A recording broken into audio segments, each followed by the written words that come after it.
I give her a short wave and smile. Hey! Her eyes meet mine and she smiles sweetly at me. Hey, Hallie. Oh wait, no, I'm saying that. Hey, Hallie, you having a good time so far? I am, yeah. I take a seat right in front of Monica. I'm glad. I choose to ignore the fact that I have not really spent too much time inside the club room today, having spent the majority of my time here with her. Spent. But in all fairness, I'd be lying if I didn't say I was enjoying myself. Also, since you're new and everything, if you ever have any ideas or of other activities we could do or what we could do better, don't be afraid to let me know. Don't worry, I'll keep that in mind. Of course, I'm gonna be afraid to let her know. Besides, what experience do I have at organizing clubs? I'm better off just trusting Monica's. Anyway, I guess I've got to show you my poem. I timidly slide the sheet over to her. Yup. I've actually been looking forward to it. To everyone's poems or just mine?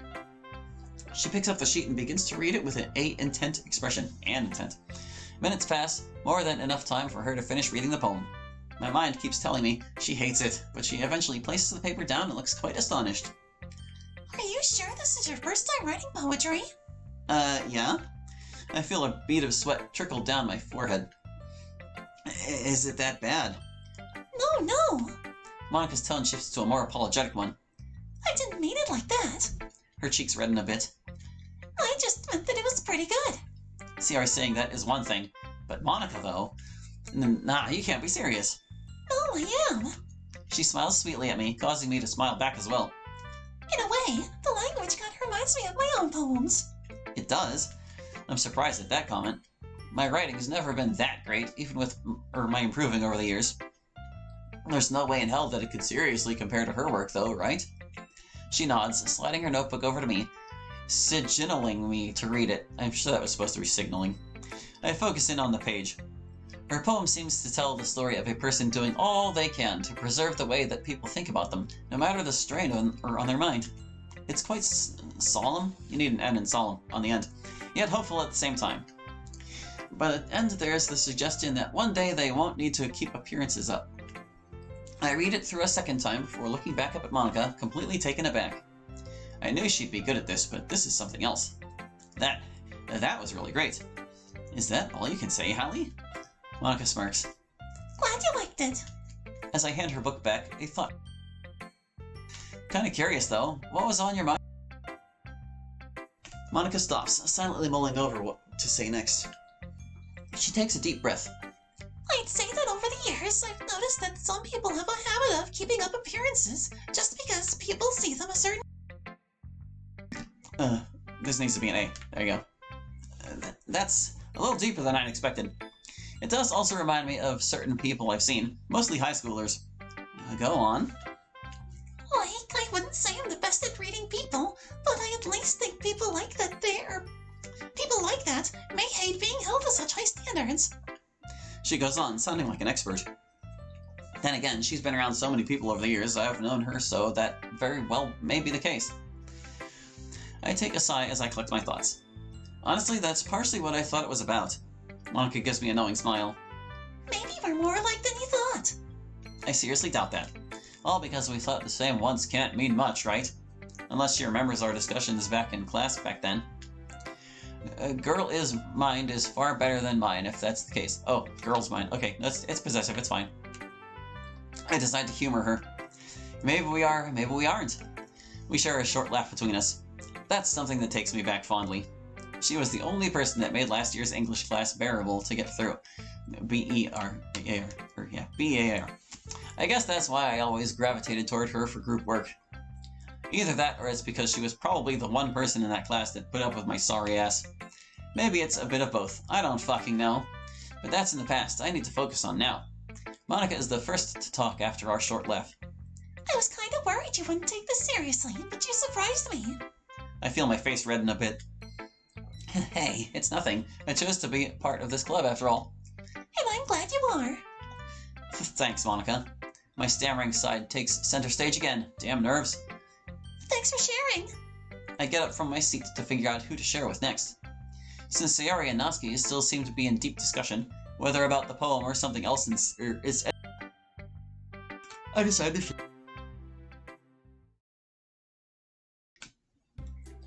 And with one final sigh that's everyone shared with, oh, we don't get to talk to anybody else. I had a feeling today would be a bit more stressful than before because of the poems, and I was partially right about that. Sure, Monica and Sayori were easy to deal with, but sharing with Natsuki and Yuri was a little more tense than I would have liked. No worries, though. I'm sure I'll be able to improve. Yuri seemed quite willing to help me with that, eager almost. As I'm sitting back, I can see Sayori and Monica having a chat. I think they've just finished sharing. Natsuki and Yuri, on the other hand, seem to be trying to find the right words to say to each other. From where I am, I see Natsuki slide Yuri's poem back over to her in a rather dismissive fashion. I guess you could say it's fancy. Yuri smiles sadly in response. Thanks. She then returns Natsuki's poem back to her. Yours is cute. Both responses are rather drab. Hell, they do seem to generalize each other's work a bit. Natsuki stands up, seeming quite irritated by Yuri's comment. Cute? It's clearly about the feeling of giving up. How can that be cute? I know that. Yuri visibly panics. It's obvious she's not used to being put on the spot like this. I just meant the language, I guess. I was trying to say something nice. Oh yeah? Well, it didn't come out nice at all. Natsuki crosses her arms as she scoffs. A tense moment of silence follows. Monica and Sayori turn around in preparation for whatever may happen next. This needs to be in a preparation. Yuri breaks the silence as quickly as it had came over the room. Oh. Well, I do have some If I wanted suggestions, I'd ask someone who actually liked it. Which people did, by the way. Sayori liked it and so did Hallie. So based on that, I'll gladly give you some suggestions of my own. First of all... Excuse me. As a sharp contrast to Natsuki, Yuri's soft and calculated mannerisms are enough to silence her. I've spent a long time refining my writing style, and unless I come across anything new that inspires me, I don't see it changing. Natsuki's face adopts a look of clear irritance. And Hallie liked my poem too. He even told me he was impressed by it. To be honest, I was impressed by both your poems, so that's actually kind of true. The pair fall silent for a brief moment before Natsuki cracks a smug smile, like she's cracked the Enigma code or something. I didn't know you were so invested in trying to impress Hallie, Yuri. What? Yuri's expression changes to one of flustered bewilderment. I look back at Sayori and Monica, who just seem confused by Natsuki's sudden comment. I'm on the same page as them. I turn back to Natsuki and Yuri with a sigh. I guess it's up to me to put a stop to this before it escalates. Listen. The pair of them look at me with expectant eyes. It's true that both of your poems impressed me. I can't deny that. But is that any reason to take shots at each other? I give them a brief period of time to think what I just said over before continuing. Think over what I just said. Like, seriously, you both are able to convey the messages you want to send in how many words you like. It doesn't matter which words you use, your message is still valid. More silence follows. I'm just wondering where the fuck this confidence came from. I look back, feeling unsure of my attempt to disarm the possible argument. Both Sayori and Monica are nodding vigorously. That's a no. Monica herself especially looking fairly surprised. To her credit, she always knew me as the guy that was too nervous to speak up in class. You're right, abrupt of music. I'm terribly sorry for disrespecting your work, Natsuki. Natsuki, however, looks like she still might have some fight left in her. Before she can throw out anything else, Monica steps in, and whilst the look on her face is stern, her voice is soft and calm. Natsuki, Yuri, apologize. Natsuki, Yuri apologized. Don't you think you should too? Natsuki simply looks away from the rest of the group, completely unsure of what to say. Soon enough, though, she turns to face Yuri. Look, Yuri, I'm sorry too. As the pair make up, I go to Sayori and breathe a sigh of relief. And I had it in you. Sayori, of course, seems quite impressed with me. Seriously, thanks for stepping in there. Monica then sighs and lowers her voice. I can't even manage my own club members. Some president I am, huh? Hey, don't beat yourself up, okay? I think everyone's just a little on edge today. It's only after I finished talking that I realized I'd placed my hand on Monica's shoulder. I quickly retracted. Sorry. No, you're all right. It's only once she says that, I spot a faint blush creep its way onto Monica's cheeks.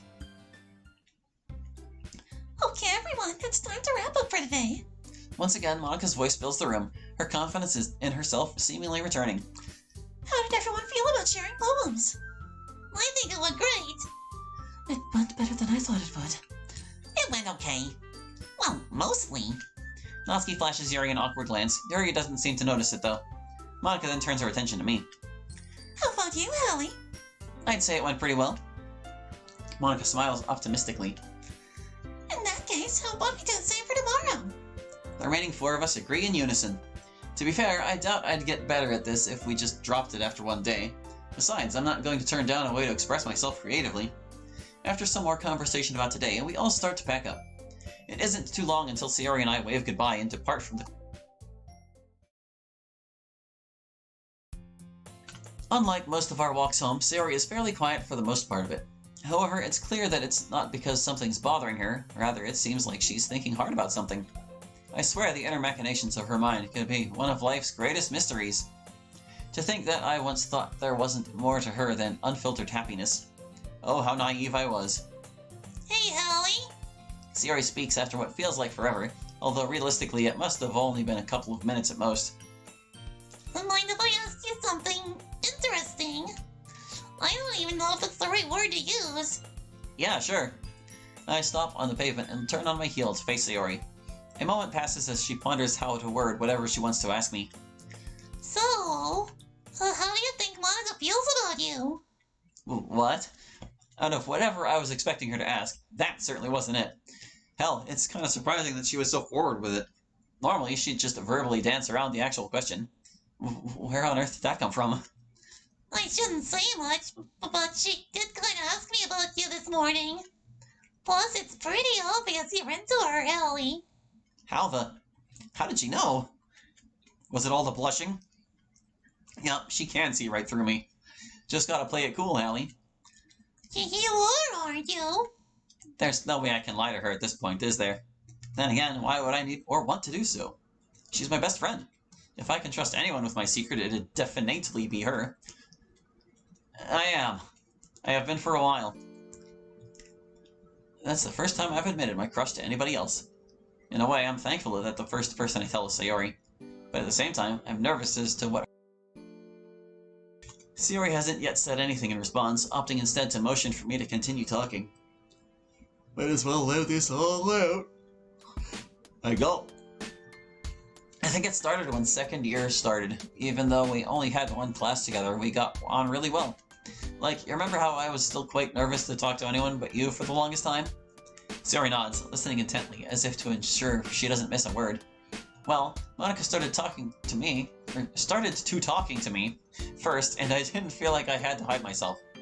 I could be myself around her, and she never once judged me for it. I fall silent. My brain is screaming at me to stop, but I don't care. I need to get this out. I can do this. Just being around her made class that bit more bearable. Like, I don't know if she chose to be around me or what, it just felt nice. But I knew I'd never have a shot in hell with her. Especially after... After Yuki, right? Who's Yuki? Yeah. Oh yes. Yuki Sakamoto. Or Sakamoto, rather. The girl who broke my heart and left the biggest dent in my confidence. She'd been dared to go out with the weird kid, that being me. When I later found out she'd been cheating on me and confronted her about it, she just laughed. I still remember what she said. Why would anyone love you? Thankfully, she's been long gone for a while now. Still doesn't change what she did. Hallie, I promise you, Monica's not like that at all. Words. Come back, words. What if she... She's not, Hallie. There's people out there that would love you. You trust me, right? Of course I do, Sayo. Monica's really sweet, you have my word on that. And from what I can tell, she seems really comfortable around you. Not to mention quite easy to fluster. Yeah, Natsuki proved that to be true for both of us. I get the strange feeling that I'm never going to live that down. After a bit more walking, talking, and a lengthy hug from Sayori, we eventually make it back to the familiar view of our street. Hey, we're going out for dinner tonight. You wanna come too?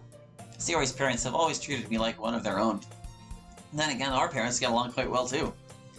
I'd love to, but I gotta get this media studies essay finished. If I don't, Honda's gonna go nuclear on my ass. Sometimes I wonder why I ever chose that class to begin with. You got to choose your class? Absolute fucking balash. I don't know what the balash is. It's okay, there's always next time. True. Anyway, better not hold you up any longer. Have a good evening, Sayo. You too. Just before Sayori gets back inside, I turn around and call out to her. Hey, Sayori! Hmm? About what I told you. Could we keep it between us? Of course we can. Your secret is safe with me. And with that, I return home. I shut the door behind me and rest my back against it. If I ever needed any confirmation as to why I stayed friends with Sayori, today was it. Sure, I joke about her being an airhead sometimes, but she can be truly sincere when the situation calls for it, comma, lowercase. I can't tell if she only knows the right things to say because we've known each other for so long, or if she's just naturally good with people. But thanks to her, it's like a massive weight's been lifted off my chest. Now it's just building up the confidence to ask Come on, baby steps, Hallie, baby steps. After realizing that I can't work on my assignment on an empty stomach, I head to the kitchen. I quickly make up a sandwich, grab some other assorted snacks, and an energy drink. Is it the healthiest strategy in the world? Fuck no, but it's not failed me. I sit myself down at my desk and get started. Shouldn't take too long. 2 hours later. I have no fucking idea what to write. I open my eyes slowly. I look back at my laptop screen, which is currently the only light in this room. I've reached the word count already. Fuck it.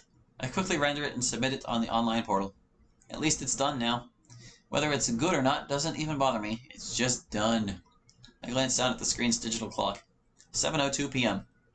Internally cursing myself, I rush to get something down for tomorrow's prom. Rush? But nothing comes to my head. I'll just spend my lunch break on the roof tomorrow. That way I should be able to get something down. Just as I'm getting changed for bed, my phone goes off. You go to bed at 7? I don't even check who it is as I answer. Hello? Hey, Hallie, it's me, said someone. I'd recognize that voice anywhere. Ryuji? Dude, it's just gone 7. What voice to give Ryuji? I know, I just got back in. Date with Kaho? You know it.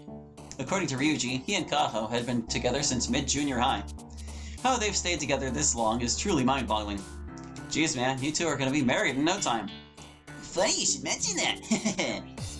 Well, I'd be damned. I'll be damned? Planning a wedding with finals on the horizon? I guess there are fates worse than death. Seriously, man, congrats. Thanks. How about you? How have you been? Well, you know me, same old shit. I was able to get a massive weight off my chest, though. You finally had Sayori out? No! Dude, she's like a sister to me. I feel my face redden profusely. I know, I'm only kidding. There's a moment of silence between us. That just isn't why you called me, though, is it? No, I was just wondering if you want to do some deathmatch real quick. I contemplate telling him I gotta go get some sleep. But with Honda's assignment done, I guess I could blow off some steam. Doom or Quake? Quake! House of Thon?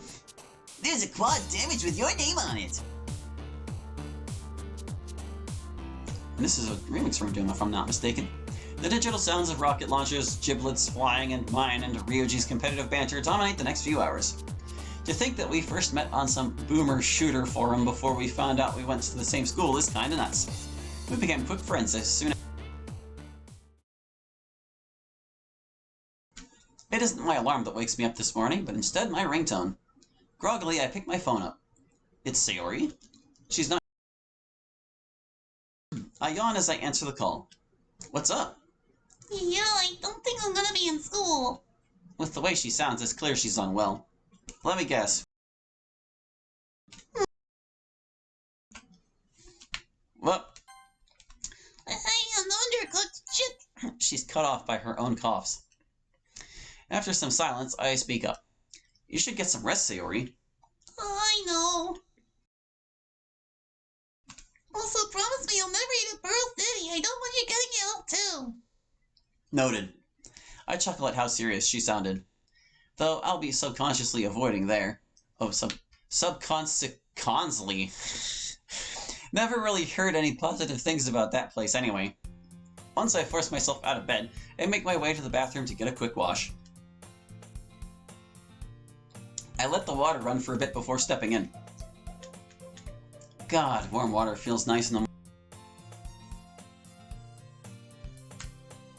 After a quick breakfast, I make my way outside. Since I'm not with Sayori today, I decided to get my earphones to keep myself occupied. I just shuffle my playlist and start the lonely walk there. I can kind of see why Sayori always liked walking together. Likes walking together? Likes walking together? Doing alone sucks. Oh well, at least I've got my music. Music can always keep you company. At long last, the bell rings for lunch and I'm the first one out. However, I divert from my usual route and head to the... I told myself I'd write my poem up there, and I intend to keep to my word. Once making sure I'm alone, I dash upstairs onto the rooftop. As I'm heading up, I receive a text from Sayori basically saying she'd told the rest of the club about her absence. Oh, sorry. Hold on a second. I don't think you need this, see? Also, I've noticed that this is definitely a British English mod, so if any of the things I've been correcting have just been Britishisms I'm unaware of, you can kindly ignore them. But yeah. I'm at least thankful they won't have to ask me where she is. But still, maybe if she was here, she'd help me understand my feelings a bit better. Both about this poem as well as Monica.